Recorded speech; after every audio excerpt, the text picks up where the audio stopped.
పరిశుద్ధ ప్రవాహిని, ఇది పరమాత్మ ప్రబోధిని. పరిశుద్ధ ప్రవాహిని. పరిశుద్ధ ప్రవాహిని అను ఈ ఆధ్యాత్మిక భక్తి కార్యక్రమమునకు మిమ్మల్ని అందరినీ కూడా ప్రేమతో ఆహ్వానిస్తున్నాము. రండి, ఈ కార్యక్రమము చూసి దైవ ఆశీర్వాదం. మనకు సామెత ఉంటుంది కదా, విపరీత బుద్ధే వినాశనం కదా. విపరీతమైన బుద్ధి వచ్చేస్తుంది ప్రపంచంలో కదా, దీని వెనకాల వినాశనం కూడా వస్తుందనే సామెత, 3 సామెత మనకి ఎప్పటి నుంచో ఉంది. నిజమే, ఇలాంటివన్నీ వస్తే ప్రమాదాలు కూడా వచ్చేసేస్తాయి. ఇదివరకు అందరూ ఫోన్ కోసం భలే ఎంపర్లాడేవాళ్ళు కదండి. ఇప్పుడు ఏం చెబుతున్నారు? ఫోను వద్దు. ఎందుకంటే దానివల్ల ప్రమాదం ఏర్పడిపోతుంది, మైండ్ చెడిపోతుంది, లేకపోతే రోగాలు ఎన్ని కూడా వచ్చేస్తున్నాయని మరి చెప్పేస్తున్నారు. ఆయన మనుషులు ఉంటున్నారా, ఆగుతున్నారా కొనుక్కోకుండా? లేదు. ఒక కంపెనీ పోతే ఇంకో కంపెనీ వస్తుంది కదా, ఇంకో కంపెనీ పోతే ఇంకో కంపెనీ వచ్చేస్తుంది తక్కువ ధరకే కదా. అపవాది దుష్టుడు రకరకాలుగా ప్రపంచంలోని మనుషుల యొక్క ఔన్నత్యాన్ని, మనుషుల యొక్క జీవన విధానాన్ని పాడు చేటుకు రకరకాలుగా ప్రయత్నాలు జరిగిస్తుంటారు. అయితే ఒకటి గుర్తుపెట్టుకుందాం, ఎన్ని మనం సంభవించినా, ఎన్ని లోకంలోకి మన మీదకి దండెత్తి వచ్చినా, మన దేవుడు సర్వాధికారి అయినాడు. హల్లెలూయా. ఆయన సర్వశక్తిమంతుడు, సర్వాధికారి. ఎందుకంటే ఆయన సర్వం చేసి నడిపిస్తున్న దేవుడు. మనకు అన్యాయం జరుగుతుందా, న్యాయం జరుగుతుందా, లేకపోతే ఇంకోటి జరుగుతుందా, అవన్నీ మనం పక్కన పెట్టేసేయాల. దేవుడు ఏది చేసినా మన మేలు కోసం చేస్తాడన్న సత్యాన్ని క్రైస్తవులుగా మనం గుర్తుపెట్టుకోవాలి. హల్లెలూయా. అది అలాగా మనం విశ్వసించినప్పుడే, అది మనం తీసుకున్నప్పుడే, దాన్ని మనం స్వీకరించినప్పుడే వీ కెన్ సర్వైవ్. ఏమని చెప్పండి, మనం జీవించగలం, ముందుకు నడవగలం. ఏమనుకున్నారంటే చాలామంది మనుషులు ప్రపంచంలో యేసుని చంపితే క్రైస్తవం ఉండదనుకున్నారంట. తెలుసా మీకు? యేసు ప్రభుని చంపేస్తే క్రైస్తవం అనేది ఆనాడు కుట్రబన్ని యూదులు, రోమన్స్ అందరూ కూడా కదండి. ఇంకా క్రైస్తవం అంటే యేసు ప్రభు చంపేస్తే ఇంకా క్రైస్తవం ఉండదని అనుకున్నారంట. అయితే ఏం జరిగింది చెప్పండి? అదొకటి. తర్వాత యేసు శిష్యులను చంపితే క్రైస్తవులు ఉండరు అనుకున్నారంట. యేసులో చనిపోయాడు. తర్వాత శిష్యులు వచ్చారు, సర్వలోకానికి వెళ్ళి సువార్తను ప్రకటిస్తున్నారు. శిష్యులు వచ్చారు, వీళ్ళు వచ్చారు మళ్ళా అనుకున్నాం. సో శిష్యులను చంపేస్తే ఏమనుకున్నారమ్మా? క్రైస్తవులే ఉండరు అనుకున్నారు. యేసు ప్రభువుని చంపేస్తే క్రైస్తవం ఉండదు అనుకున్నారు. తర్వాత శిష్యులు వచ్చారు, శిష్యుల ద్వారా మన సువార్త మన ప్రబలిపోతుంది. కాబట్టి శిష్యులను చంపేస్తే క్రైస్తవులే ఉండదు అనుకున్నారంట. తర్వాత క్రైస్తవులను చంపితే క్రైస్తవ మూలాలే లేవని చెప్పొచ్చు అనుకున్నారంట. క్రైస్తవులను చంపేస్తే శిష్యుల తర్వాత క్రైస్తవులు వచ్చారు కదా. శిష్యుల్లో నుంచి క్రైస్తవులు పుట్టుకొచ్చారు, సంఘాలు. అసలు క్రైస్తవులను చంపేస్తే ఇక మూలాలే ఉండవనుకున్నారంట. చెప్పే మాట బాగా వినండి. అయితే దశాబ్దాలుగా క్రైస్తవులు వస్తూనే ఉన్నారు, క్రైస్తవులు పెరుగుతూనే ఉన్నారు. హల్లెలూయా. కత్తికి చెప్పలు కొడదాం, కత్తికి చెప్పలు కొడితే మైపరుచుకుందాం. దేవుని యొక్క వాక్కు కోసం, దేవుని యొక్క పరిశుద్ధాత్మ కోసము, సంఘ స్థాపన కోసం క్రైస్తవులు దేవుని బిడ్డ లోకంలో ఎంతోమంది తమ ప్రాణాలను సైతము అర్పించారు. హల్లెలూయా. నేడు ప్రపంచంలో అదే జరుగుతుంది కదండి. మంచి చెడు పోరాటం, పరిశుద్ధత అపవిత్రత కదండి. ఈ రెండుకే పోరాటం. ఒకటే మంచోళ్ళు, తర్వాత చెడ్డవాళ్ళు. ఈ లోకలు రెండు మధ్య యుద్ధాలు జరుగుతూ ఉన్నాయి ప్రపంచమంతా కూడా. కాబట్టి యేసు ప్రభువుని చంపేస్తే క్రైస్తవం ఉండదనుకున్నారు. తర్వాత శిష్యులను చంపేస్తే ఇంకా క్రైస్తవం ఉండదనుకున్నారు, క్రైస్తవులు ఉందనుకున్నారు. తర్వాత మరి క్రైస్తవులను చంపేస్తే దాని మూలాలే పోతాయి అనుకున్నారు. పోనీయా? దశాబ్దాలుగా క్రైస్తవులు చంపుతున్నవారు, క్రైస్తవం పెరుగుతూ ఉంది, సంఘం పెరిగిపోతూనే ఉంది. హల్లెలూయా. అది దేవుని యొక్క తీర్పు కదండి, దేవుని యొక్క నిర్ణయం. పేతురుతో ఒక మాట అన్నాడు, ఏమన్నా చెప్పండి? నీ మీద నేను సంఘాన్ని కడతాను. హల్లెలూయా. పాతాళ ద్వారము దాన్ని మూయలేవు, దాన్ని బంధించలేవు. అందుకని నేను ఇటు ప్రపంచంలో చూడండి క్రైస్తవం ఎంత వ్యాప్తి చెందుతూ ఉందో. మొన్న నేను ఒక వీడియో చూశాను. పంజాబ్ దేశం, ఇక్కడ కాదండి, పంజాబ్లో ఒక సువార్త సభకు మనుషులు వెళ్తున్నారు. పంజాబ్ అంటే ఎవరుంటారు చెప్పండి అక్కడంతా? చెప్పండి. సిక్కులు కదా. సిక్కులు చూసారా? తలకి కట్టుకొని ఉంటారు కదా. మా చిన్నప్పుడు ఇక్కడ ఉండేవాడు, మూల మీద ఇంట్లో ఉండేవాళ్ళు. వాళ్ళు చూస్తే అబ్బో ఎందులో వీళ్ళు అనుకునే వాళ్ళం. వాళ్ళ దగ్గర పోవడానికే భయపడేవాళ్ళం. దగ్గర మేసాల గడ్డ తలకు ఒకటి ఓపి కదా, వాళ్ళ దగ్గర కత్తి ఉంటుందని భయపించేవాళ్ళు చిన్నప్పుడు. వేల కొలు ఎంతమంది ఎన్ని వేలో మనకు తెలియదు, కానీ దైవజనుడు వాక్యం చెప్పడానికి వెళ్తుంటే ట్రాక్టర్లు అంత పంజాబ్ అంతా ఏమంటారు రైతులు కదా, వ్యవసాయం చేసుకున్న వాళ్ళు. మన మధ్య 2 సంవత్సరాల క్రితం వాళ్ళు ఉద్దేశారు కదండి. వేల మంది ట్రాక్టర్ల మీద, లారీల మీద సిలువలు పట్టుకొని. కాబట్టి నేను షేర్ చేస్తాను, నా దాంట్లో ఉంది, మన IRF చర్చ్ గ్రూప్లో ఉన్న వాళ్ళకి. అసలు ఎంత ఆశ్చర్యం వేసిందంటే, ఎందుకంటే వీళ్ళు ఎవరమ్మా వాళ్ళు, సిక్కులు అంటే గురునానక్, గురు గోవింద్ వాళ్ళ యొక్క నాన్నకి వాళ్ళ మత గురువు. అలాంటి వారు వందలు కాదు, వేలు లక్షలు అనుకుంది. మీకు చూపిస్తే అర్థమైంది. సులువు పట్టుకొని వెళ్తూ ఉన్నారు సువార్త సభలకంట. పొలాల మీద పడి ఆ ప్రాంగణానికి బిత్రపోయే దెబ్బకి దేవుని మహిమ కలుగుగాక. హల్లెలూయా, హల్లెలూయా. ఆ ప్రాంతంలో వ్యతిరేకత, ఆ ప్రాంతంలో మరి అడ్డుకునే వాళ్ళు ఉన్నారు. అయినప్పుడు కూడా దైవజనులు సమర్పించుకొని ఆ ప్రాంతానికి వెళ్ళి సువార్త అందిస్తున్నారంటే, మనకి భక్సింగ్ గారు ఉన్నారు కదండి, తర్వాత సాధు సింగ్ గారు ఉన్నారు కదా, వీళ్ళందరూ కూడా కైలాస మహర్షి ఆయన కదండి, అక్కడ సువార్త అందించాడు. గమనించాలి. ఎందుకు చెప్తున్నానంటే, ఎన్ని కూడా క్రైస్తవులు అనే వాళ్ళు ఎక్కడ హింసింపబడుతున్నా కూడా దేవుని యొక్క కృప వాళ్ళ వెనకాల వస్తూనే ఉంటుంది. హల్లెలూయా.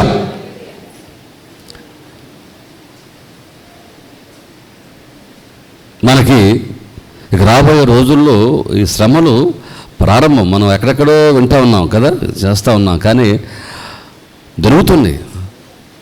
మనుషులు మన మీదకి లెగుస్తున్నారు కదండి. అయితే గుర్తుపెట్టుకోవాలి, అది వాళ్ళ అమాయకత్వమో లేకపోతే వాళ్ళు తెలియని విధానమే, కానీ వాళ్ళు ఎవరితో పెట్టుకుంటున్నారు చెప్పండి అమ్మా?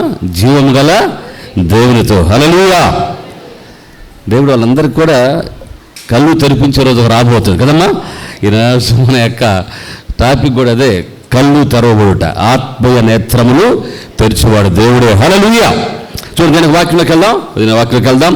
అయితే సామెతలు, ముందుగా సామెతలు 3వ అధ్యాయం 2వ చదువుతారు ఎవరన్నా?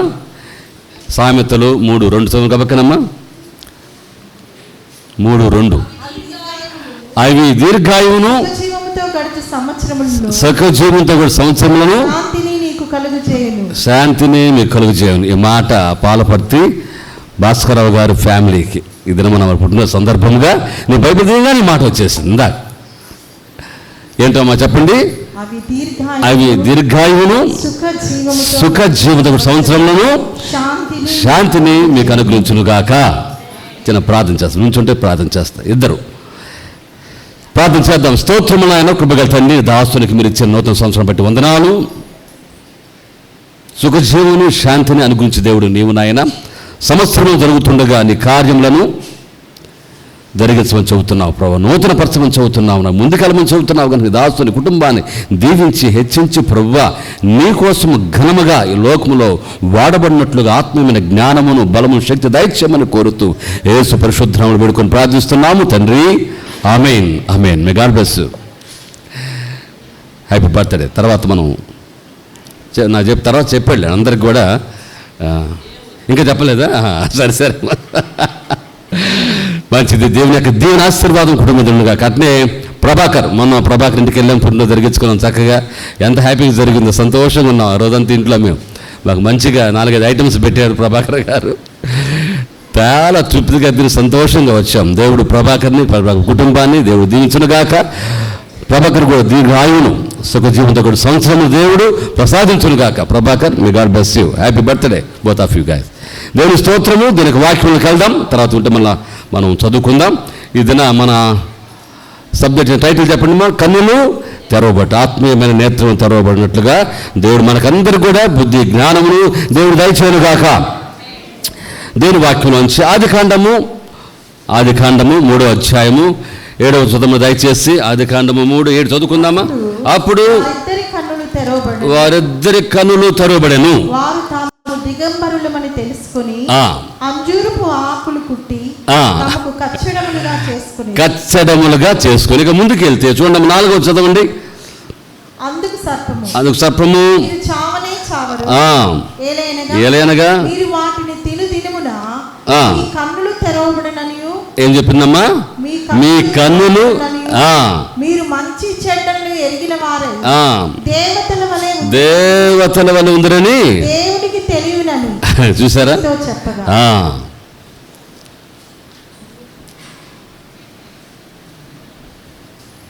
కన్నులు తెరవబడాలి. మనుషులు కన్ను తెరిచినప్పుడు దేవుని యొక్క ప్రత్యక్షత స్పష్టంగా చూడాలి. అది ఎవరు చూస్తారా అంటే దేవుని యందు ఆశ కలిగిన వారు. గుర్తుపెట్టుకోవాలి కదమ్మా, దేవుని యందు ఆశ కలిగిన వారు. దేవుని క్రియలు నా జీవితంలో జరగాలి, ఈ బహుమతి లేకపోతే ఈ దీవెన నా కలగాలని ఎవరైతే 1000 కళ్ళుతో ఎదురు చూస్తూ ఉంటారో, ఉదయాంతరంగంలో ఆశ కలిగి ఉంటారో, వారికి ఖచ్చితంగా కళ్ళు తెరవబడి దీవెన వాళ్ళకి కలుగుతుంది. హల్లెలూయా. అందుకని దావీదురాజు అంటాడు, చూడండి 119 119:18 చదవండి. నీ ధర్మశాస్త్రంలోని ఆశ్చర్యకరమైన సంగతులను చూచున్నట్లు దేవుని స్తోత్రం. హల్లెలూయా. అందరూ చెప్పండి, నా కన్నులు తెరువుము.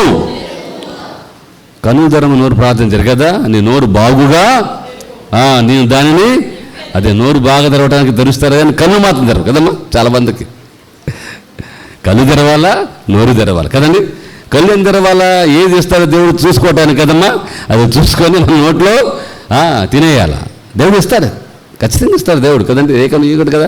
దేవుడు ఖచ్చితంగా తన బిడ్డల యొక్క ఆకలి ఆయన ఎరుగుతాడు, అవసరాలు ఎరుగుతాడు కదండి. తమ కోరికలు తీర్చడానికే దేవుడు సిద్ధమైన వాడు. హల్లెలూయా. కాబట్టి దావీదు అంటాడు ఇక్కడ, నీ ధర్మశాస్త్రంలోని ఏంటమ్మా చెప్పండి, ఆశ్చర్యకర సంగతులు. అంటే ఏంటి ఆశ్చర్యకరమైన సంగతులు? ఈ లోకంలో ఆశ్చర్యకరమైన సంగతులు జరగటానికి, చూడటానికి, చదవటానికి అనేకమైన పత్రికలు ఉన్నాయి కదమ్మా, అనేకమైనటువంటి గ్రంథాలు ఉన్నాయి కదండి, అనేకమైనటువంటి విశేషమైనటువంటి స్టఫ్తో కదా కొన్ని పుస్తకాలు ఈ లోకంలో ఉన్నాయి. అయితే దాంట్లో ఆశ్చర్యకరమైన సంగతులు ఏమైనా ఉన్నాయా? ఆలోచించండి. దావీదు కంటాడు, అయ్యా నీ ధర్మశాస్త్రంలో ఆశ్చర్యకరమైన సంగతులు. వాట్ ఈస్ దోస్ కదా? Amazing things. ఏంటి అమేజింగ్ థింగ్స్? ఏంటి ఆశ్చర్యకర సంగతులు ఏమున్నాయా అంటే ఏమా, దేవుని యొక్క పరలోకం. హల్లెలూయా. దేవుని యొక్క నిత్య జీవము. దానికంటే ముందుగా పతనమైపోయిన మనిషి జీవితము రిపేర్ చేయనట్లుగా కదండి, రిపేర్ చేయనట్లుగా ఆశ్చర్యమైన సంగతులు దాంట్లో ఉన్నాయి. ఇప్పుడు డాక్టర్ కావాలంటే 6 years 7 years చదువుతారు కదమ్మా. దాంట్లో రకరకాలైనటువంటి విద్యలో ఉన్నటువంటి నైపుణ్యత దాంట్లో ఉంటుంది కదండి. సబ్జెక్ట్ ప్రకారంగా దాంట్లో అన్ని కూడా రాసిపెట్టి ఉంచుతారు. అది చదివితేనే డాక్టర్ కావాలి, లాయర్ కావాలి, అదే అన్ని రకరకాలైనవి ఇంజనీర్, IAS IPS వాళ్ళందరూ కూడా కోర్సులు ఉంటా ఉంటాయి. ఎందుకంటే అది చదివితే తప్ప దాని ప్రకారంగా వారు లోకంలో వారికి అధికారములు కొనసాగించలేరు. అందుకని ఇవన్నీ కూడా స్టఫ్తో కూడినటువంటి అన్ని కూడా కొన్ని గ్రంథాలు ఉన్నాయి. అయితే ఇవన్నీ కూడా మనుషుల యొక్క జీవితాల్లో కొంతవరకే భాగనాలు, కొంతవరకే ప్రభావమును ఇన్ఫ్లుయెన్స్ ఉంటుంది. కానీ అసలైంది మనిషి జీవితము కదండి. పతనమైపోయిన మనిషి జీవితము, పాడైపోయిన మనిషి జీవితము, నశించిపోతున్న మనిషి జీవితాన్ని తిరిగి బాగు చేయగల శాస్త్రం ఒకటే ఉంది కదండి. లోకంలో మనకు వేదాలు ఉన్నాయి, ఉపనిషత్స్ ఉన్నాయి కదండి, ఇంకేమేమి ఉన్నాయమ్మా, రకరకాలైన గ్రంథాలు ఉన్నాయి. వీటి ద్వారా కొంత మట్టుకు మనుషులకు ఉపయోగకరమైన సంగతులు ఉన్నాయే తప్ప శాస్త్రీయంగా అయితే నీకు శాస్త్రీయంగా, సాంఘికంగా, బిబ్లికల్గా నీకు పూర్వైన గ్రంథం ఏదైనా ఉందంటే బైబిల్ గ్రంథం అని చెప్పి పండితులు, శాస్త్రజ్ఞులు వాళ్ళందరూ కూడా సాక్ష్యాలు చెబుతున్నారు. దేవుని స్తోత్రం కలుగును గాక. హల్లెలూయా. ఈ గ్రంథం ఒక్కటే మనుషుల జీవితాలను బాగు చేసేది. ఈ లోకంలో అనేకమైన గ్రంథాలు ఉన్నాయి, మతపరమైన గ్రంథాలు. అన్నా డిగ్రేడ్ గ్రంథం వాటిని పక్క పెట్టలేదు. కానీ అయితే బైబిల్లో ఉన్నటువంటి సంగతుల గురించి దావీదు రాజు ఎప్పుడు రాశాడు? మీ మాట చెప్పండమ్మా. దాదాపుగా చెప్పాలా కదా, 1500 సంవత్సరాల క్రితం బైబిల్ రాయబడింది. దానికంటే ముందుగా కదమ్మా బైబిల్. మరి దావీదు రాజు ఉన్నాడా లేదా? ఏం డౌట్ ఎవరికన్నా? డౌట్ అన్న చేతులు ఎత్తండి. లేదా ఉన్నారు కదా, వెరీ గుడ్. దేవుని స్తోత్రంలో దేవుడిని అందరూ దీవించును గాక. దావీదు రాజు రాసిన మాటలు ఇవి దాదాపుగా మరి 3000 సంవత్సరాల క్రితం కదండి. ఈ మాటలన్నీ కూడా రాయబడి ఉన్నాయి. అప్పుడే నీ ధర్మశాస్త్రంలో అయ్యా ఆశ్చర్యమైన సంగతులను నువ్వు దాచి ఉంచావు. అందుకనే నా కళ్ళు తెరువు నాయన ఏమిటాడమ్మా, open my eyes to see the greatest things, the valuable things, the most important things in the Bible. Open my eyes Lord. కళ్ళు తెరవబడాలి. ఇక సాతాను అంటాడు, నా మాట విండి మీ కళ్ళు తెరవబడతాయి కదమ్మా. ఏమన్నాడమ్మా, నా మాట వింటే మీ కళ్ళు తెరవబడతాయి. అట్నే మాట విన్నారు అమ్మా, విన్నారా లేదా అమ్మా, విన్నారు కదా. ఇంకా ఏమని చెప్పండి, కళ్ళు తెరవండి, నో డౌట్. ఇప్పుడు కళ్ళు తెరవబడి వాళ్ళకి ఏమని చెప్పండి అమ్మా, వస్త్రాలు బాగొట్టుకున్న వారిగా ఇప్పుడు కనపడుతున్నారు వాళ్ళు. ఇప్పుడు బాగుంటుందా? నువ్వు దేవుని మాట ఇంత శ్రేష్టమా అమ్మా, సాతాను మాట ఇంత శ్రేష్టం చెప్పండి.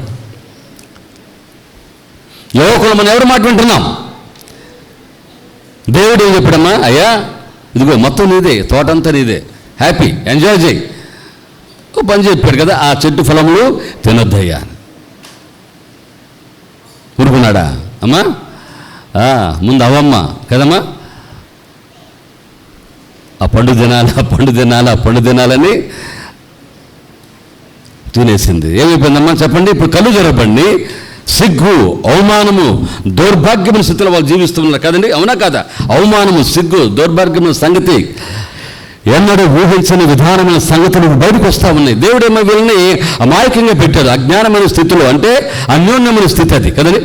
పాపము లేని స్థితి, అమాయకమైన స్థితి దేవుడు వాళ్ళు పెట్టి వారి జీవనాన్ని గడుపుతూ ఉంటే, ఇప్పుడు అపవాది దుష్టుని యొక్క మాటలు విని వారు పాపంలో పడిపోయి ఇప్పుడు కళ్ళు తెరవబడి, దుష్టుని మాటలు విని అపవాది మాటలు వింటే మనకి తెరవబడతాయి కదండి. మనకుని బయలుపరచబడినప్పుడు అప్పుడు నీకు అర్థమైంది నువ్వు ఎక్కడ ఉన్నావు, ఎక్కడ ఉంది వాళ్ళ స్థితి. అవమానంలో ఉంది, సిగ్గులో ఉంది, బాధలో ఉంది. పైపచ్చి వాళ్ళు ఎక్కడున్నారమ్మా, దాగుకునే స్థితిలో వాడు వెళ్ళిపోయారు. వచ్చాడు దేవుడు కదమ్మా, అదమ్మా వేర్ ఆర్ యు ఏమన్నా చెప్పండమ్మా, ఎక్కడ ఉన్నాము. ఏం చెప్పాడమ్మా అప్పుడు? అయ్యా నేను బల్ల బట్టలు వేసుకుని తిరుగుతున్నామా, ఇక్కడ సూట్ వేసుకున్నాను, పొడి చీర కట్టుకుని తిరుగుతా అన్నాడా? ఏమ్మా ఏం చెప్పారు చెప్పండి. అయ్యా నీ స్వరం ఉన్నప్పుడు మేము దిగంబరగా ఉన్నాము, దాగుకున్నామయ్యా, భయపడుచు దాగుకున్నాం. నీ కళ్ళు తెరవబడినప్పుడు దేవుని మాటకు నువ్వు లోబడకుండా నీ ఇష్టానుసారంగా జీవించి ఆయన మాటకు మీరు విధేయత చూపకుండా అవిధేయత చూపిస్తే ఇదే జరుగుతుంది. పారిపోయే స్థితి, అవమానం గల స్థితి, వస్త్రములు లేని స్థితి. ఏమా చెప్పండి. పరిగెత్తుకునే వాళ్ళు దాగుకుని ఎంత అవమానం, ఎంత సిగ్గు కదండి. వాళ్ళ స్థితి అంటే వాళ్ళకి అర్థమైంది, వాళ్ళ ఉనికి అంటే అర్థమైంది, వాళ్ళు ఎంత దౌర్భాగ్యమైన స్థితిలో ఉన్నారో వాళ్ళకి అర్థమైపోయింది. అవమానం కదా, ఎంత అవమాన స్థితిలో ఉన్నారో వాళ్ళకి అర్థమైపోయింది. దేవుని మహిమను, దేవుని యొక్క పాపము, శాపము, మరణము వాళ్ళు ముఖ్యంగా ధరించుకునే స్థితి వాళ్ళు కనపడుతుంది. ఏం ధరించుకున్నారమ్మా చెప్పండి, చెప్పాలి అందరూ చెప్పండి. ఏం ధరించుకున్నారమ్మా? మరణము ధరించుకోవడమన్నారు. ఇదివరకు ఉన్న మరణము లేదు, ఇదివరకు ఉన్న సిగ్గు లేదు, ఇదివరకు ఉన్న అవమానము లేదు, ఇప్పుడు వాళ్ళకి వచ్చేసింది. ఎందుకంటే దేవుని మాట వినకుండా, they did not pay attention, the instructions were given by God. దేవుని ఆజ్ఞ ప్రకారం ఇవ్వబడినటువంటి ఇన్స్ట్రక్షన్స్ లోబల్ అవ్వాలి. వాళ్ళు ఇష్టానుసారంగా జీవించడం ప్రారంభించారు. వాళ్ళు ఏం కట్టుకున్నారంటమ్మా? కచ్చడములు కట్టుకున్నారు, కచ్చడములు.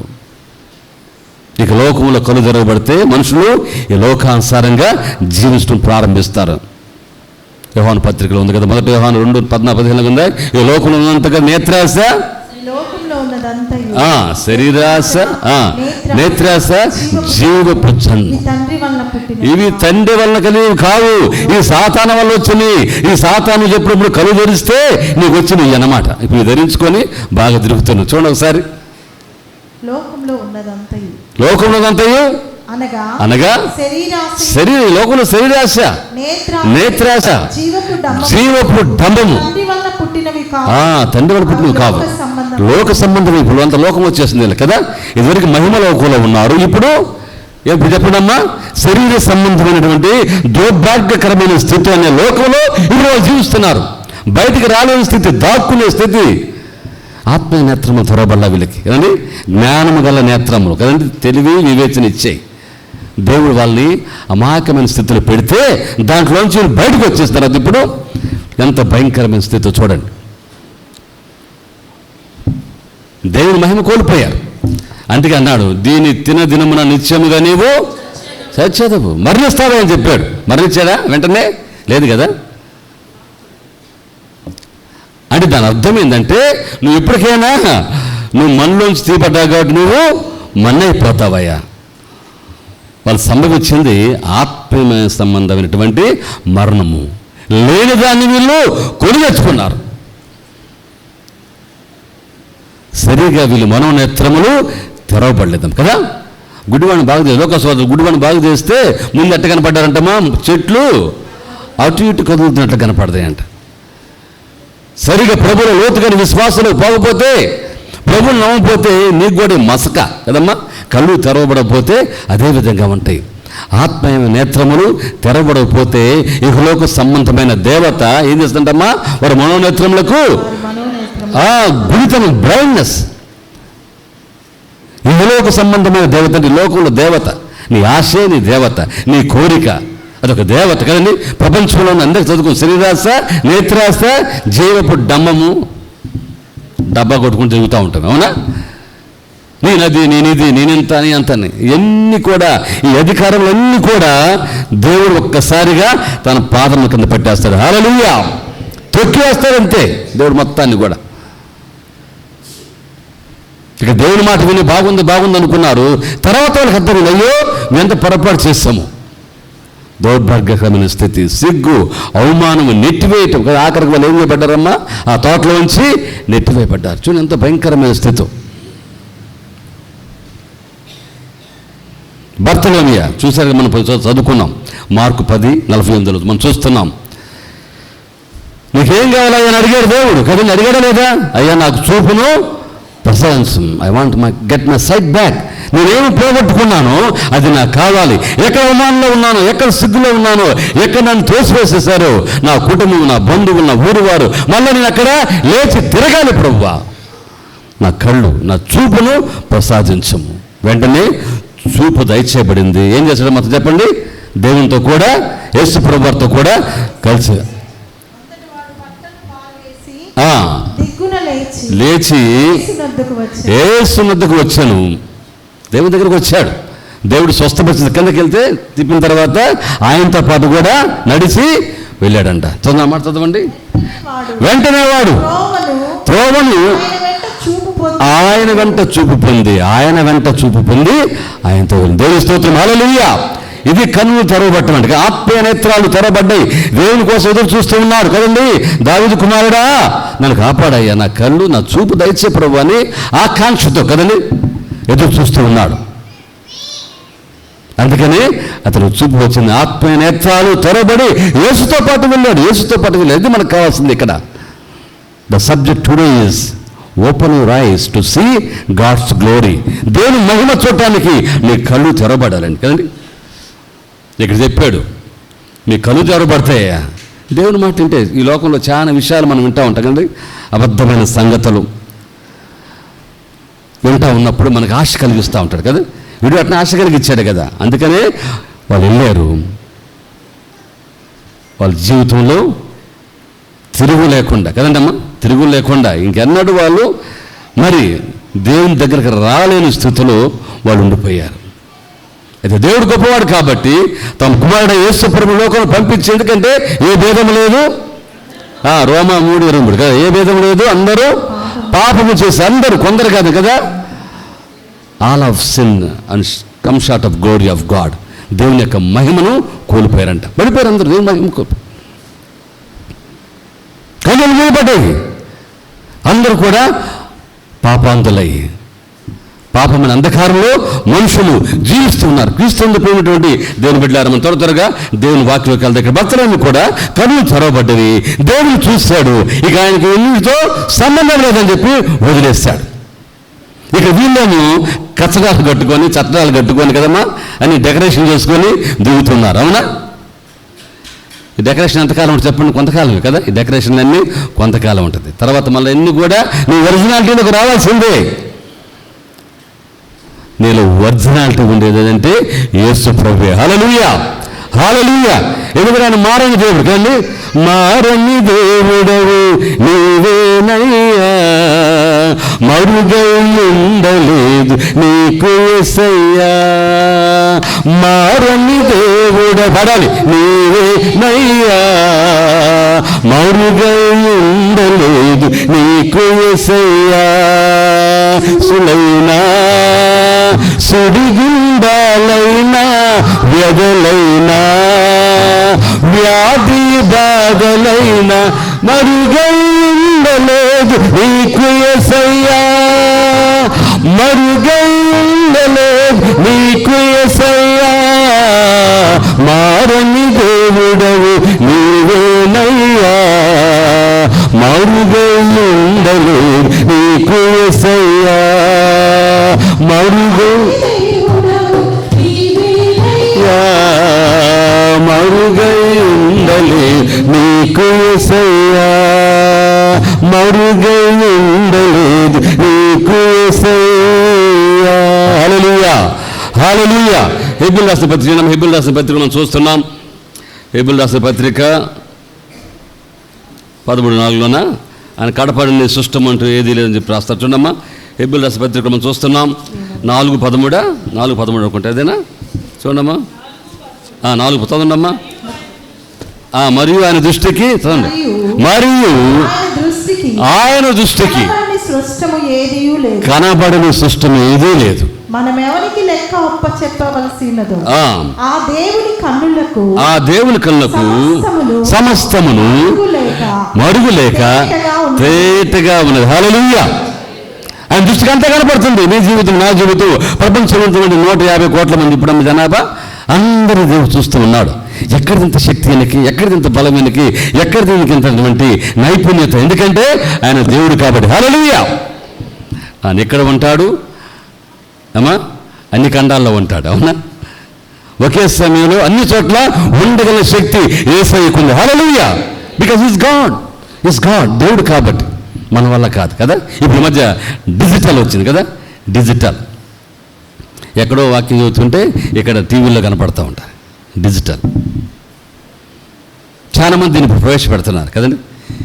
ఈ ప్రవేశాన్ని, ఈ క్రియని మనం ప్రకటన గ్రంథంలోకి వెళ్తే ఆఖరుగా ఈ క్రీస్తు విరోధి అనేవాడు కూడా ఇదే చేయబడతాడు. దేవాలయంలో ఉంటే ప్రపంచమంతా కూడా అని చూస్తారు. వాడు చేసే అక్రమాలను, శాసనం ఒకటి రాబోతుంది కదండి. ఇంక ఏం చెబుతున్నాం, సమయం చాలా వాడు శాసనం రాబోద్దు. ఎక్కడెక్కడ ఆపేసేయండి. ఇజ్రాయేల్ పక్షంన వాడు నిలబడి, వ్యతిరేకంగా నిలబడి ఇజ్రాయేల్ తరుముకుంటూ పోతాడు. వాడు బలి అర్పిస్తాడు. ఆ యొక్క ప్రదేశంలో నిలబడతాడు కదమ్మా, బలి అర్పిస్తాడు, పందులు అర్పిస్తాడు. ఇదంతా కూడా క్రీస్తు పూర్వం 163లో అంతిఫస్ అని ఒక ఆయన చేశాడు. ఇది జోస్ అనే దేవతకు బలిర్పించాడు. ఇప్పుడు అదే తిరిగి మళ్ళా రేపు అంత్యకాలంలో యెరూషలేము దేవాలయంలో బలి జరగబోయింది. యాంటీ క్రైస్ట్ అనేవాడు బయలుదేరి ఎక్కడ ఉన్నాడు, ఇప్పుడు మనకు కనపడలేదు, తర్వాత బయటకు వస్తాడు. ఇప్పుడు ప్రపంచంలో చిన్న యాంటీ క్రైస్ట్లు బయలుదేరుతున్నారు కదా. ఇందాక చెప్తేనే దేవుని సంఘాల మీదకి, దేవుని బిడ్డల మీదకి ధ్వజమెత్తి వచ్చేవాళ్ళు. ఇది జరగాల. నేను చెప్పేది వాళ్ళ విషయంలో కాదు. బైబిల్ నమ్మిన వాళ్ళు, బైబిల్ని మరి ప్రాణాళికంగా తీసుకున్న వాళ్ళు ఇది నమ్మాలా. ఇది జరగబోయే పద్ధతులు అన్నీ కూడా, జరగబోయే విషయాలు ప్రపంచంలో అన్నీ కూడా జరుగుతాయి. అయ్యో జరిగిందే, మాకే జరిగిందే. అవును, నీకే జరిగింది. ఇది బైబిల్లో ఉంది కదా. దేవుని సేవలో, దేవుని కోసము, దేవుని యొక్క రాజ్యవ్యాప్తి కోసం వాడబడుతున్న క్రైస్తవులందరూ కూడా ఇది గమనించాలి. మనం ఇది జరుగుతాయి, మన మీదకి వస్తారు. ఎందుకంటే మనమే వాళ్ళకి యాంటీ కాబట్టి. సాతానికి మనుషులకు కాదండి. నేను ఇప్పుడు చెబుతున్నా, మనుషులు మనం ఏమంటాను, ఎందుకంటే మనుషులందరూ కూడా దేవుని యొక్క సృష్టి అయి ఉన్నారు. అయితే వారు ఏం చేశారమ్మా, తమ తమ మార్గాలను భేదాలను పెట్టుకొని చెరిపేసుకున్నారు. ఇప్పుడు చెబితేనే ఏం చేశాడు సైతాన్? అమ్మా నేను చెప్పిన మాట వినండి అమ్మా, మీ కళ్ళు తెరవబడతాయి అమ్మా. ఎందుకు కళ్ళు మూసుకొని ఉన్నారు మీరు? మీ కళ్ళు తెరవబడతాయి. అరే కళ్ళు తెరవబడతాయి అని చెప్పి సాతాను మాట విన్నారు. కళ్ళు చెప్పినట్టుగా తెరవబడి వాళ్ళు ఏందో, వాళ్ళ వేషం ఏందో, ఆ దిగంబరత్వం ఏందో బయటపడిపోయి సిగ్గు అవమానం వచ్చేసి. కాబట్టి దేవునికి కనపడకుండా దాగి ఉండే సృష్టి లోకంలో ఏది కూడా దేవుడు అంతా చూస్తున్నాడు. అందుకే దావీదు మనం మొదట చదువుకున్నాం కదమ్మా, ఏమన్నాడమ్మా 19:21-22 కదా, నీ ధర్మశాస్త్రంలోని ఆశ్చర్యకరమైన సంగతులు నేను చూస్తున్నట్లుగా నా కన్ను బాగా తెరువు ఆయన. ఆయన కళ్ళు లేవా? దావీదు గుడ్డోడా ఏమ్మా చెప్పండి? కాదు కదా. అయ్యా ఈ నేత్రం కాదు, ఆత్మ నేత్రం తెరువు ప్రభువా, నీ చూడాలి నాయన, ఆ సంగతిని గ్రహించాలి, వాటి సత్యాన్ని తెలుసుకోవాలి ప్రభువా. ప్రార్థన చేశారు దావీదు మహారాజు. క్రీస్తు ప్రేమ దేని బిడ్డలారా, మన మనోనేత్రంలో కూడా తెరవబడాలనేది దేని వాక్యంలో. ఇంకా కొన్ని మాటలు మనం చదువుకుందామా? చూడండి, ఆదికాండం తిందామా? ఆదికాండము 21:19 మనకు తెలిసిన సహోదరి ఒక ఆమె ఇక్కడ చెప్పాలి. మరియు దేవుడు ఆమె కన్నులు తెరిచినందున ఆమె నీళ్ళ ఊట చూచి వెళ్ళి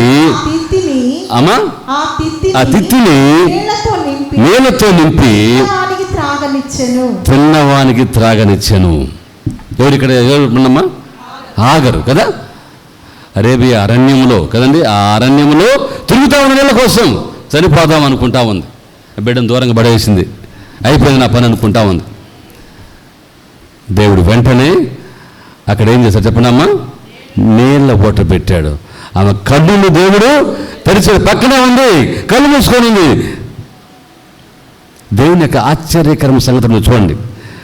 అందుకే దావీదు అంటాడు, ఆశ్చర్యకరమైన సంగతులను చూసినట్లుగా నా కన్నులు తెరవయ్యా. పక్కనే ఉంది అక్కడ ఊట కదండి, ఆమె కనపడలే, ఎందుకంటే కళ్ళు మూసుకుపోయి ఉన్నాయి. యానుంచి వచ్చింది ఊట కదమ్మా, దేవుడు పంపిస్తాడు అంతే. మేము తిరిగినప్పుడు ఆ సీను అరణ్యము, తర్వాత పారా అరణ్యము, షూరు అరణ్యములో అసలు కన్ను చూపే మేరకు ఇజ్రాయెల్ దేశంలో అసలు నరమానవుడే కనపడ్డు. ఆ దారిని వాళ్ళు ఎట్నడిచిపోయారు, వాళ్ళకి నీళ్ళు ఆడొచ్చినారు. దేవుని యొక్క అద్భుతమైన శక్తి వాళ్ళకి తోడుగా ఉంది కాబట్టే వాళ్ళు ప్రయాణం చేయగలిగారు. హల్లెలూయా. ఆ ప్రాంతంలో ఇప్పుడు హాగరు ఇక చనిపోతాం అనుకుంది. దేవుడు ఎవరు మరన్నారో చెప్పనమ్మా? దేవుడు ఆ చిన్న హాగరు కాదు, ఆ చిన్నవాని యొక్క మరో దేవుడు ఉన్నాడు. హల్లెలూయా.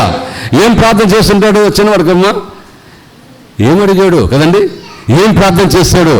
ఆ ఇసుకలో, ఆ అరణ్యములో, ఆ వేడిలో కదండి, ఆ ఒళ్ళంతా కాలిపోతున్న స్థితిని దేవుడు చూస్తాడు కదండి. దేవుడు చూస్తాడు, వాళ్ళ మొరలను ఆలకిస్తాడు.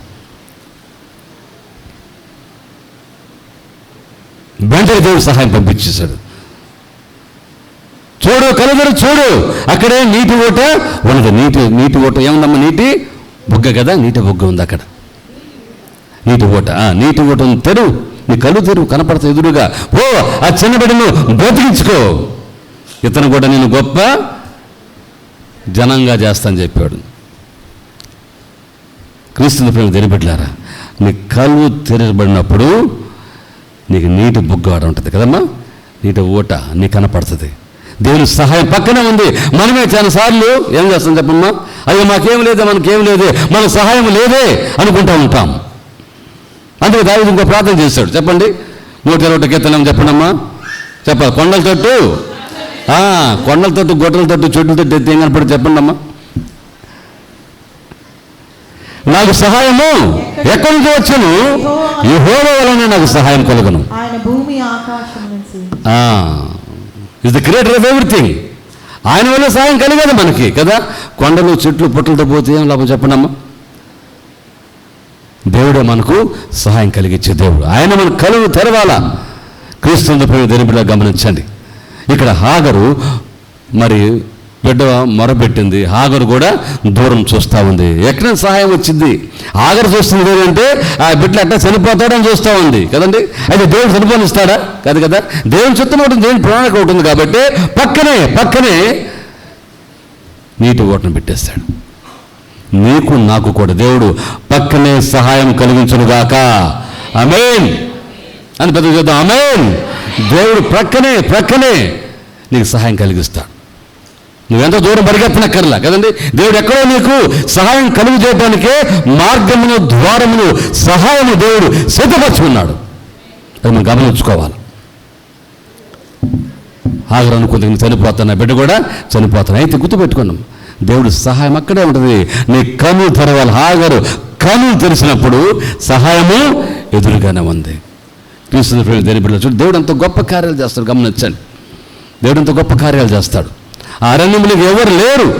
ఎస్ హి బిలీవ్డ్ ఇట్ కదండి.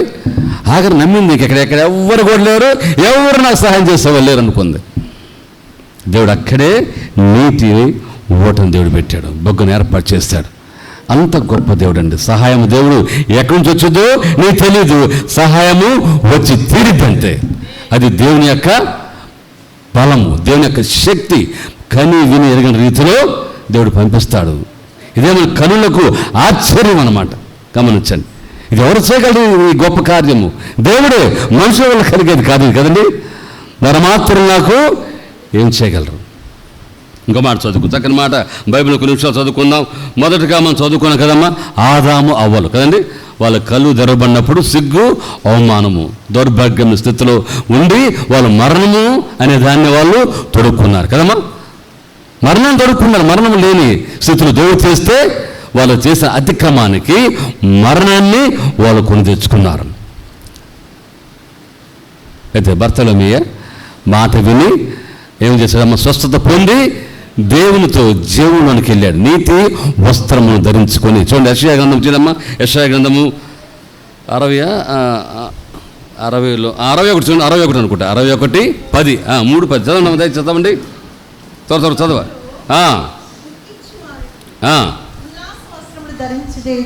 మళ్ళీ చదవండమ్మా. సియోనులో దుఃఖించు వారికి ఉల్లాస వస్త్రము ధరింపజేయుటకును, బూడిదకు ప్రతిగా భూదండను, దుఃఖమునకు ప్రతిగా ఆనంద తైలమును, భారభరితమైన ఆత్మకు ప్రతిగా స్తుతి వస్త్రమును ఆయన నన్ను పంపి ఉన్నాడు. ఆయన పంపించింది దేనికంటే యేసు ప్రభు గురించి మాట. ఇది యొక్క ప్రవచనం. మనుషులందరికీ వస్త్రం ఇవ్వటానికి కదనా. వస్త్రం అంటే ఏ వస్త్రం అంటే ఇది? ఉల్లాస వస్త్రము, తర్వాత నీతి వస్త్రము, రక్షణ వస్త్రము, సంతోషమైన వస్త్రం. ఇన్ని కూడా దేవుడు ఇవ్వటానికే యేసు ప్రభువుని, తన కుమారుణ్ణి, మన రక్షకుణ్ణి లోకంలో పంపించాడు. హల్లెలూయా. ఇప్పుడు ఇతను ధరించుకొని యేసు ప్రభుతో వెళ్ళారు. ఆదాము అవ్వలేమో కచ్చడము ధరించుకొని ఆకులు కట్టుకొని తిరుగుతూ ఉన్నారు. ఏది? ఆయన రక్షణ వస్త్రం నాకు ధరింపజేసి ఉన్నాడు. నీతి రైచియస్నెస్ కదమ్మా. The fabric of righteousness, the cloth of righteousness. దేవుడు ఇది మనకు ధరింపజేయాలి. హల్లెలూయా. మన కళ్ళు తెరబడినప్పుడు మనం ఎట్లా ఉండాలంటే రక్షణ వస్త్రం ధరించుకొని ఉండాలా. దేవుడు మన సంఘాన్ని ఆ విధంగా ఉంచును గాక. నీతి వస్త్రము మనం ధరించుకొని ఉండాలి. దేవుడు అటు కృపణ సంఘానికి దయచేయను గాక. వస్త్రము కలిగిన వారిగా మన సంఘముడును గాక. అంటే రక్షణ సంపాదించుకొని సంఘముగా మనం ఉండాలండి. మన కన్నులు తెరవబడినప్పుడు మనం చూడాలా. ఒక పాపి మరణించి తిరిగి లేచినప్పుడు అమ్మ ఎట్లుంటారో చెప్పండి అమ్మా. ఆయన బయటకు వచ్చినప్పుడు బట్టలు లేని స్థితి కదమ్మా. ఆయన ఉండే స్థితి బట్టలు లేని స్థితి, అవమానకరమైన స్థితి. అయితే దేవుని కూడా చనిపోయిన పరిశుద్ధులు చనిపోయినప్పుడు వారికి కృప అనే వస్త్రము దేవుడు ధరించుస్తాడు. హల్లెలూయా. అది వాళ్ళు చూస్తారు. నా వస్త్రములు కృపతో నుండి ఉన్నవి, రక్షణతో నుండి ఉన్నవి, స్తుతితో మనక వస్త్రములు ఉండాలా. మన కన్నులు తెరవబడినప్పుడు క్రీస్తుతో దేని బిడ్డలారా, నీ కన్నులు తెరవబడినప్పుడు నీకు భయం ఉండకూడదు, ఆందోళన ఉండకూడదు, దిగులు ఉండకూడదు, సిగ్గు ఉండకూడదు, అవమానం ఉండకూడదు. చూద్దాం ఇంకో వచ్చిన బైబిల్లో, సరేనా? చూడండి 2వ రాజులు తీయమ్మా. 2వ రాజులు తీయాలి త్వరగా. 2వ రాజులు 6వ అధ్యాయము 17 చదవండమ్మా. అమ్మా అంతా తెలిసిన మాట. యెహోవా వీడు చూచున్నట్లు. ఆ, 2 రాజులు 6:17. చదవండి. 2 రాజులు 6:17. యెహోవా వీడు చూచున్నట్లు దయచేసి వీని కళ్ళను తెరువు. ఏమన్నాడమ్మా? దయచేసి వీని కళ్ళను open this servant ice. Elisha ప్రార్థన చేయగా యెహోవా ఆ పనివాని కళ్ళను తెరవ చేసిన. హల్లెలూయా. తెలిసిన కళ్ళు కదండి. ఎలీషా ప్రార్థన చేస్తాడు.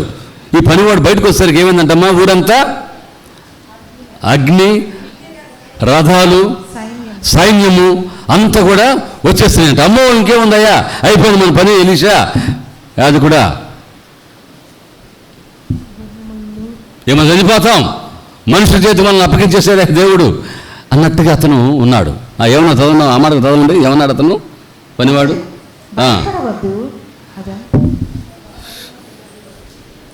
ముందు చదవండి. ముందు అసలు ఏం జరిగింది? దైవజనుడు అతని పనివాడు పెందల కడ లేచి, చాలమ్మా, పెందల కడ లేచి, మనవాడు పెందల కడ లేచి బయటకు వస్తాం కదండి. పెందల కడ లేచి బయటకు వస్తాం పనులు చేసుకోవటానికి.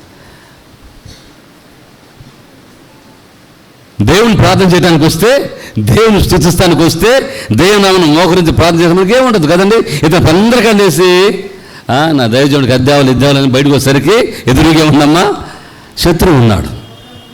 గుర్రములు, రథములు. నువ్వు ఎందుకు లేస్తున్నా పెందలకాడే? దేనికోసం లేస్తున్నా పెందలకాడే? దేవుని ఆరాధిస్తానుక, దేవుని స్తుతిస్తానుక, నీ కన్నులు తెరవబట్టానుక ఆలోచించాయి. అలా చేసేటైతే నీకు భయం ఉండదు. ఒక చూసినా కూడా వీళ్ళు వచ్చారా, నా దేవుడు ముందు వీళ్ళందరూ కూడా దేనికి పనికిరారు పో అనేవాడు. బయటకు వచ్చాడు గబగబా, మళ్ళీ తుర్రు లోపలికి వెళ్ళాడు కదమ్మా. అయ్యా ఇంకేముందా, అయిపోయింది అయ్యా. చదువమ్మా, ఏం జరిగిన తర్వాత? సైన్యము దేని చుట్టుకుందంటమ్మా? పట్టణం అంతా చుట్టుకొని సైన్యము. ఒక్క నిమిషం ఆలోచన చేయండి. నువ్వు ఉదయం లేవగానే అమ్మా నీ చుట్టూ జనం వస్తే 2 నెలల కింద తీసుకున్నావు, 3 రోజులు ఇస్తానని. వాడు వస్తాడు, తర్వాత ఇంకొకటి వస్తారు, ఇన్స్టాల్మెంట్ కట్లా 3 నెలలు అయిపోయింది, 3 సార్లు 4వ సారి తీసుకెళ్ళిపోవడం బండి. అవునమ్మా. ఇంక అన్నీ ఎదురుగా ఉంటారు. Very good. ఎదురుగా వచ్చి ఉంటారు. ఎటువంటి చెప్పండి, వెంటనే తలుపు పడిద్ది. అవునమ్మా. లేరు అని చెప్పండి. శ్రమ ఉదయం రంగానే పట్టణం చుట్టూ, నింటి చుట్టూ అందరూ వచ్చుంటారు, అందరూ కాపలా కాస్తుంటారు. ఈ ఇల్లు నీ మీదకి తెచ్చి నిన్ను లోకంలోనికి పంపటానికి. నువ్వు ఎన్ని తీసుకొచ్చి నీ మీదకి నిన్ను అపవాదికి నిన్ను అప్పగించడానికి. భయపడతాం మనం? చెప్పండి అమ్మా, భయపడతాం మనం? భయపడకూడదు. భయం వల్ల నువ్వు వేధిస్తున్నా కదమ్మా, అన్ని నీ మీదకి వస్తున్నా సరే వాటన్నిటికీ నిలబడి మనం తాలి చూడాలా. వస్తే ఎన్ని కూడా లోకంలో జరిగే సంభవించే క్రియలే. రాబోయే ఎన్ని కూడా వస్తాయి. షడ్రక్ మేషకర్ని చూసి ఎక్కడ వేశారమ్మా? అగ్నిగుండం. చిన్న నిప్పులు అనుకున్నారు. ఏమన్నా నిప్పులు దూకుతూ ఉంటారు కొంతమంది, తెలుసు కదా మీకు అందరికీ. నిప్పులు పోస్తుంటే నిప్పులు కదా, ఏంటమ్మాయి నలటి బొగ్గురు పోతే నడుచుకుని బాబా పెరుగుతూ వెళ్తూ ఉంటారు కదా, అని కాలుతూ ఉంటాయి వాళ్ళకి. అయినా కూడా కొన్ని నటిస్తూ ఉంటారు. దాంట్లో వేసారు, తీసుకెళ్ళి వాళ్ళని ముగ్గురిని. ఏమ్మా చెప్పాలి, దేంట్లో వేశారు? అగ్ని గుండం. గుండాలు ఉంటాయి మనకు కదా, అన్ని గుండాలు, సుడిగుండాలే.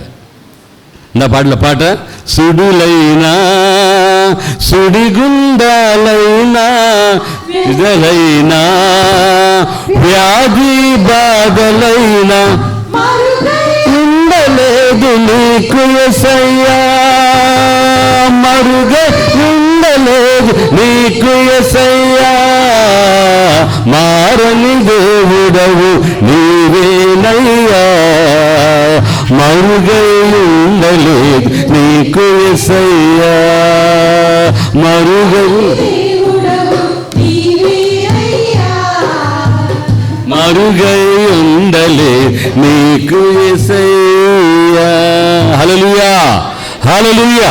సుండి గుండాలన్నా ఏం గుండాలన్నా సరే కదమ్మా, సునామీలు రాని తుఫానులు రాని దేవుడు చూస్తూ ఉంటాడు. దేవుని స్తోత్రం, హల్లెలూయా.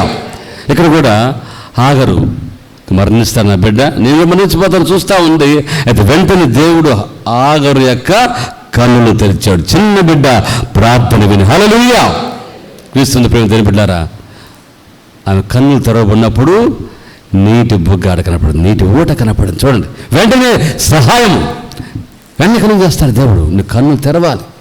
క్రీస్తు ప్రేమ తెలియ బిడ్డ గమనించండి. ఇక్కడ ఏం జరిగిందమ్మా, ఈ పనివాడు కన్నులు తెరిచినప్పుడు ఉదయాన్నే మంచి జరిగిద్దా అనుకుంటే ఏం కనపడిందమ్మా, దుష్టులు వచ్చేసారే, అగ్ని రథాలతో వచ్చేసారా, ఇంకా మనం తప్పించుకొని పారిపోవడానికి అవకాశమే లేదయ్యా నా యజమానుడా.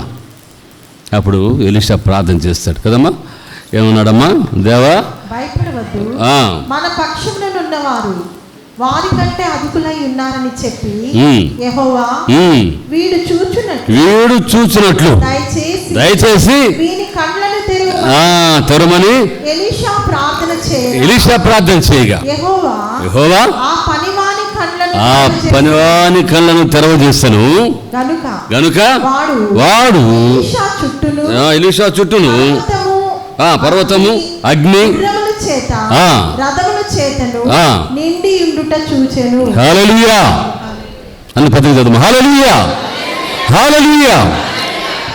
దేవుడు కన్ను తెరిచినప్పుడు కదమ్మా, ఆ పనివాడు కన్ను తెరవబడాలి. ఎందుకంటే అతను అవిశ్వాసంలో ఉన్నాడు, భయంలో ఉన్నాడు, లేకపోతే ఇంకేదో జరిగిపోయిద్దేమో అన్నటువంటి భీతిలో ఉన్నాడు.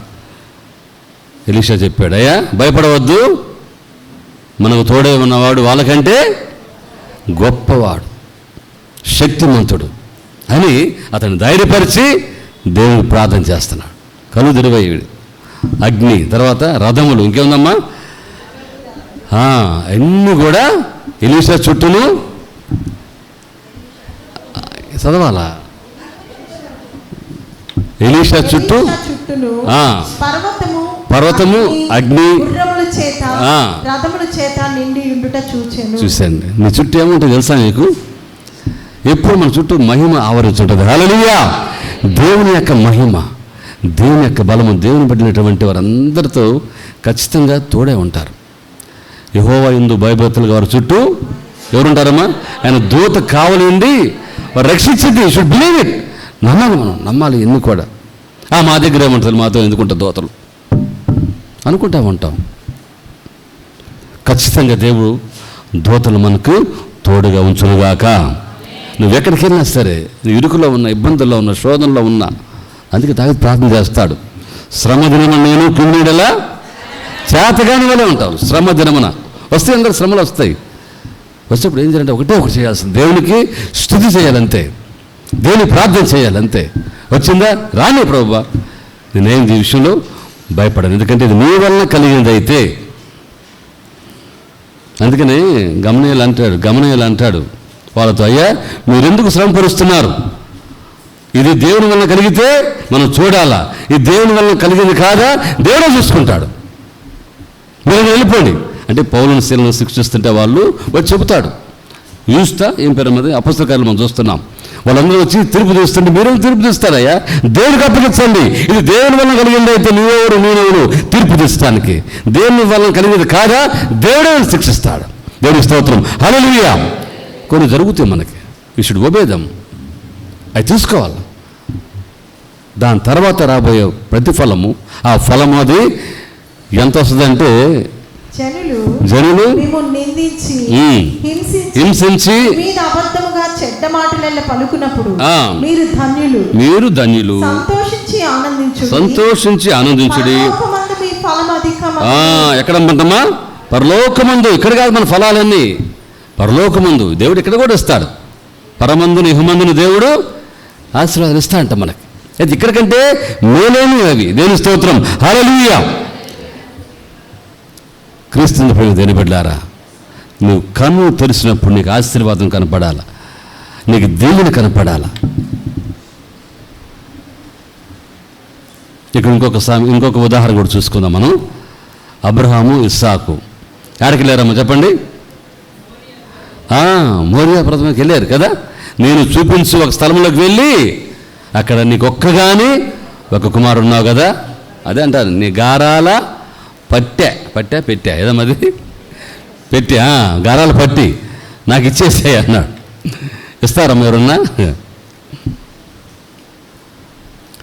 నలుగురు ముగ్గురు కుమారులు ఉన్నా కూడా ఇంకో కుమారుని ఎవరన్నా తిడుతున్నా అరుస్తున్నా ఊరుకుంటామా ఏమా?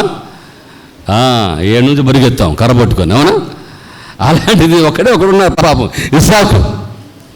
99 సంవత్సరాలు అప్పుడు 100 ఏళ్లలో దేవుడు దీవించి ఇస్తే ఈయన దేవుని దగ్గర పాటు మానేసి ఈ పిల్లోడితోనే ఆడుకుంటా ఉన్నాడు కదా. ఈ పిల్ల ఒక్కడితో ఆడుకుంటూ ఉన్నాడు. నాన్న బుజ్జి చిట్టి అన్న వాడి దగ్గర తిరుగుతూ ఉంటే దేవుడు ఏం చేస్తాడు? నాయన చాలా పని ఉంటే నువ్వేంటి ఇది, ఓకే నీకు శ్రమ పెడతా, ఇప్పుడు నీకు పరీక్ష పెడతాను. పెట్టాడు పరీక్ష. నెగ్గాడమ్మా అబ్రహాం లేదా? ఇచ్చాడు కదా, ఏంటి కుమారుని ఇచ్చేశాడు. ఎక్కడైతే అబ్రహాం బలి ఇచ్చాడో ఆ ప్రదేశంలోనే యెరూషలేము దేవాలయము కట్టబడింది. అది మేము చూసాం. ఎంత ధన్యులు కాదు, దేవుని స్తోత్రం, హల్లెలూయా. అక్కడే ప్రపంచం మొత్తానికి చూడండి, దేవుడు ఒక్కొక్క శ్రమ పెట్టినప్పుడు నేను ఎంత ఎత్తుకెత్తాడో దేవుడు కదమ్మా. ఆ యెరూషలేము దేవాలయం అక్కడే కట్టబడింది. ఎక్కడైతే నువ్వు బలి ఇచ్చావో నీ కుమారుణ్ణి బలి ఇవ్వడానికి ఎత్తినప్పుడు ఏమన్నాడు చెప్పండి అమ్మా? చూడు అక్కడ చూడండి, ఆదికాండం మనం చూస్తున్నాం కదా. అబ్రహాం 22:13 ఆదికాండం. అబ్రహాము చదవండి. అప్పుడు అబ్రహాము కనులెత్తి చూడగా పొదలో ఏమని జరిగిందమ్మా? కొమ్ములు తగులుకొని ఉన్నా ఒక రేమ్ కనబడేను. ఇదిగో పోయా, నీ పక్కనే ఉంటుంది సహాయం. దేవుని స్తోత్రం, హల్లెలూయా, హల్లెలూయా. దేవుని నా శ్రమ పెట్టినా వెంటనే దేవుడు నీకు సహాయం పంపిస్తాడు. దేవుని స్తోత్రం కలుగును గాక, హల్లెలూయా. దేవునికి నువ్వు వెనుతీరకుండా ఏదైతే దేవుడు కానుక ఇవ్వమన్నాడో, బలిగా దహన బలిగా ఇవ్వమన్నాడో, నువ్వు వీటికి సిద్ధంగా ఉన్నప్పుడు దేవుడు వెంటనే నీకు సహాయం పంపిస్తాడు. ఒక పొటేలు ఉంది అక్కడే కదమ్మా, పొదల్లో చిక్కు ఉంది. అది కనపడలా? కనపడలా పక్కనే. అట్లా కూడా దేవుని సహాయం అది మరుగే ఉంటుంది కదండి. అది ఎప్పుడైతే కనులు తెరబడతాయో ఏమన్నాడమ్మా? కనులెత్తి చూడగా పొదలో కొమ్ములు తగులుకున్న ఒక పొటేలు చూశాడు. వెంటనే ప్రత్యామ్నాయం కదా, సబ్స్టిట్యూట్ అంటారు దాన్ని. ఏమంటారమ్మా? సబ్స్టిట్యూట్. దానికి బదులుగా, కుమారునికి బదులుగా ఆ పొటేలు అక్కడ బలి అయిపోయింది. దేవుని కోసం అది అంగీకరించబడింది. క్రీస్తుని దేవుని సహాయం ఎక్కడో ఉండదు, ఇంకా దూరంగా ఉంటుంది. అక్కడే చూడండి, న్యాయాధిపతులు త్వరగా తెద్దాం. న్యాయాధిపతులు 15:19. ఇక్కడ కూడా శాంసన్కు దేవుడు వెంటనే సాయం పంపించాడు. అక్కడ చదువు త్వరగా. న్యాయాధిపతులు 15:19. దేవుడు లేహీలో ఉన్న ఒక గోతిని చీల్చెను, దానిలో నుండి నీరు బయలుదేరెను. అతడు త్రాగిన తర్వాత ప్రాణము తప్పిల్లి బ్రతికను. దేవుని స్తోత్రం, హల్లెలూయా. ఇంకొంచెం ముందుకెళ్తే శాంసన్ కూడా ఇక్కడ అలసిపోతాడు కదండి. దుష్టులను చంపి, శత్రువును చంపి మిక్కిలి దప్పికొన్నందున యెహోవాకు మొర్రపెట్టి నీవు ఈ గొప్ప రక్షణను దయచేసిన తరువాత నేను ఇప్పుడు దప్పి చేత చచ్చి ఇప్పుడు నేను చచ్చిపోతున్నానయ్యా, సున్నతి పొందని వారి చేతిలోకి పడవలెనా అని వేడుకొనగా దేవుడు లేహీలోనున్న గోతిని చీల్చెను, దానిలో నుండి నీళ్లు. దేవుని స్తోత్రం, హల్లెలూయా. మీకు అర్థమైందా? ఇక శాంసను ఫిలిస్తీన్లు చంపేస్తాడు చాలా మందిని. ఏది దేనితో చెప్పండి? దవడ, గాడి దవడ. మనకి దవడ తగ్గడం ఆలోచిస్తాం కదా, పట్టనే వేస్తుంటారు కదా. ఇక్కడ దానిదేమో ఏం చేస్తాడు చెప్పండి అమ్మా? దాన్ని పచ్చి దవడ అంటది కదా. ఎట్ట చంపాడు ఎంతమందినమ్మా? 1000 మంది, 2 3 కొట్టమే గగనం. 1000 మందిని చంపాడంటే మేము చూసాం. శాంసన్ పుట్టిన స్థలంకి వెళ్ళాం. ఆ నక్కల బొట్టు అది కూడా చూపించాడు మా దూరంలో. ఎట్ట చంపాడు 1000 మందిని శాంసన్ వల్ల అయిద్దా? ఏమో చెప్పాలి సహోదరుడు, అయిద్దా? ఎవరు జరిగించింది? దేవుడే, హల్లెలూయా. అందుకే దాని యుద్ధము యెహోవాదే. రాజులు మనకెవ్వరు లేరు, శూరులు మనకెవ్వరు లేరు, రాజులు మనకెవ్వరు లేరు. కూర్చో వారు లేరు. సైన్యములకు అధిపతి అయిన యెహోవా నమ్మబడేలుయా. లకు అధిపతి అయిన యెహోవా మన అంద. యుద్ధము యెహోవాదే, యుద్ధము యెహోవాదే, యుద్ధము యెహోవాదే, యుద్ధము యెహోవాదే. హల్లెలూయా, హల్లెలూయా. నీ తరపున, నా తరపున, మన తరపున, దేవుని బిడ్డల తరపున, దేవుని సంఘం పట్ల కదండి యుద్ధం జరిగించేది దేవుడే. దేవుడు యుద్ధ సన్నాధం రెడీ చేస్తున్నాడు కదనమ్మా. టైం ఉంది, ఆయన అంతా కూడా రెడీ చేసుకుంటున్నాడు. వీళ్ళు ఇప్పుడిప్పుడే కదండి దుష్టుడు యుద్ధాలు జరిగించినట్లుగా, గెలిచినట్లుగా, లేకపోతే ఇంకోటి సాతాను గారి పని అది. నేను మనుషులు ఎవరు కూడా అంటలా, సాతాను చేసే కార్యాలు అంటున్నా. అసలు యుద్ధం ఫైనల్ కదా, ఫైనల్ వారు ఉంది. అప్పుడు అపవాది మోకావిడ సైన్యం అంతా కూడా దేవుడు నోట్లోంచి అగ్ని తెప్పించి నాశనం చేస్తాడు. నమ్ముతున్నావా ఇది అమ్మా? నమ్ముతున్నావా? దేవుడు మన పక్షమున యుద్ధం చేసేది. వీళ్ళు గెలిచినట్టుగానే ఉంటాం, మనం ఓడిపోయినట్లుగానే ఉంటాం. లేకపోతే దుష్టులు ప్రబలిపోతుంటారు, భక్తిహీనులు ప్రబలిపోతూ ఉంటారు. 37వ కీర్తనలో ఈ మాట మనం చూస్తున్నాం. But the final war is going to come and God going to win for us. Hallelujah, hallelujah. ఇది మనం గుర్తుపెట్టుకుంది. కాబట్టి క్రీస్తునందు ప్రియుడు దేని బిడ్డ గమనించండి. శాంసన్ కూడా యుద్ధం చేసి ఇంక కలిసిపోయాడు, పడిపోతాడు. ఇంకా అయ్యా నా పని అయిపోయింది, ఇప్పుడు ఈ ఫిలిస్తీన్లు వచ్చి నేను చంపాలా, నేను బలహీనని చెప్పి వెంటనే దేవుడు ఆయన ప్రార్థన విని అక్కడ లేహి అన్న చోట ఏం చేశాడమ్మా? నీటి ఎంత అక్కడ ఉంది, నీటి బుగ్గ, నీటి చీల్చాడు. చూడండి, గమనించండి, దేవుని కోసము చీల్చేస్తాడంతే. హల్లెలూయా. గుర్తుపెట్టుకోవాలి ఎన్ని మాటలు. చీల్చాడంటే చిన్న విషయం అది. ఆఖరికేమో ఏం చేశాడు చెప్ప, నీటి ఒక పంపించాడు. ఇక సంసన్ బలవంతుడు కదా, బలమైన కార్యం జరగాల, చీల్చేసాడు అంతే, నీరు బయటకు వచ్చింది. హల్లెలూయా. చూశాడు, కన్నులు తెరవబండి శాంసన్. సహాయం ఎక్కడ ఉంది? అక్కడే ఉంది సహాయం కదమ్మా, అక్కడే సహాయం ఉంది. నువ్వు బాగా ముగిచ్చేస్తాను, సమయంలో ఇంకా చాలా ఉన్నాయి కానీ ఉదాహరణలు ముగిచ్చేస్తాను. క్రీస్తునందు ప్రియమైన దేవుని సంగమా, దేవుని బిడ్డలారా గమనించుకుందాం. దేవుడు నువ్వు అపాయంలో ఉన్నప్పుడు చూసి ఆనందించే దేవుడు కాదు. నువ్వు కష్టాల్లో ఉన్నప్పుడు దేవుడు చూసి సంతోషించే దేవుడు కాదు. నీ కుటుంబం ఇరుకులు ఇరకాటు ఉన్నప్పుడు చూసి దేవుడు సంతోషించే దేవుడు ఎంత మాత్రము కాదు మన దేవుడు. నీ ఆత్మీయమైన నేత్రములు తెరవబడాలని దేవుడు కోరుకుంటున్నాడు. ఇక్కడ ఆదామవ్వలు వద్దన పని చేసి వాళ్ళు కళ్ళు తెరిచినప్పుడు మరణాన్ని తెచ్చుకున్నారు. భర్తనమ్మి ఈ నీతి వస్త్రాన్ని ధరించుకొని యేసు ప్రభుతో వెళ్ళాడు. ఇక్కడ హాగరు కూడా కళ్ళు తెరిచిబడినప్పుడు తన ప్రాణమును, తన పిల్లవాడి ప్రాణమును దక్కించుకుంది. ఇంకొకటి చెప్పండమ్మా, అబ్రహాము కూడా తన కుమారుణ్ణి దక్కించుకున్నాడు.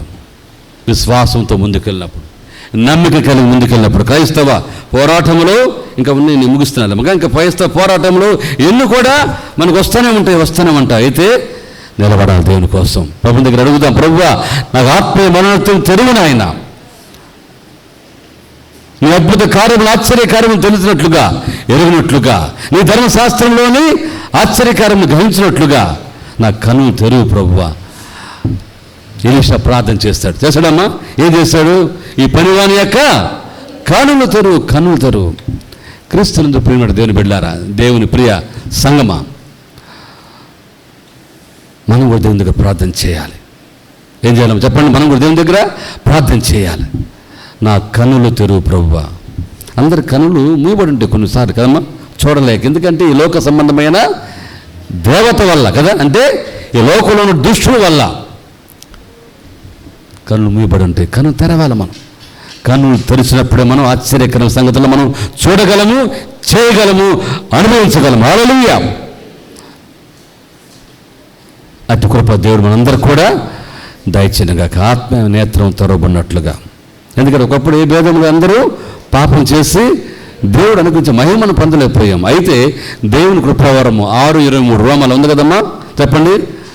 ఏలయనగా పాపం వలన వచ్చే జీవితము మరణము, అయితే దేవుని కృపావరమా మన ప్రభువైన యేసుక్రీస్తునందు నిత్య జీవము. హల్లెలూయా అని చెప్పాలి. నిత్య జీవము. దేవుడు మనకు నిత్య జీవం ఇస్తాడు. అలా అది చూసినట్లుగా మన కన్నులు తెరవబడాలని దేవుని దగ్గర ప్రార్థన చేసుకుంది. ఇంకో చోట శిష్యుల కన్నులు తెరిచారు కదమ్మా దేవుడు. ఆ శిష్యుల కన్నులు తెరిచినప్పుడు ఈయన క్రీస్తు సుమి అని వాళ్ళు తెలుసుకొని ఆశ్చర్యపోయి మహదానందంతో వెళ్ళి యేసు ప్రభువుని ప్రకటించారంట. ఆయన రొట్టె కదమ్మా ఇరిచినప్పుడు వారు కన్ను తెరవబడ్డాయి. దేవుని చూశారు వారు. నీ ఆత్మీయ నేత్రం తెరవబడినప్పుడే నువ్వు దేవుని చూడగలవు. దేవుని చూస్తే సంతోషము, ఆనందము, సమృద్ధి, ఆరోగ్యము, ఆత్మీయత మన కుటుంబంలో ఉంటుంది. దేవుడు అట్టి కృపను మనందరూ కూడా దయచేయనుగాక. మేము ప్రార్థన చేసుకుందాం. తల ఉంచి కళ్ళు మూసుకొని ప్రార్థించుకుందాం. Thank you Jesus, thank you Jesus, thank you Jesus, thank you Jesus, thank you father. అందరూ పాడాలా? Thank you. హల్లెలూయా. Thank you father, thank you father. హల్లెలూయా, హల్లెలూయా, హల్లెలూయా, హల్లెలూయా, హల్లెలూయా,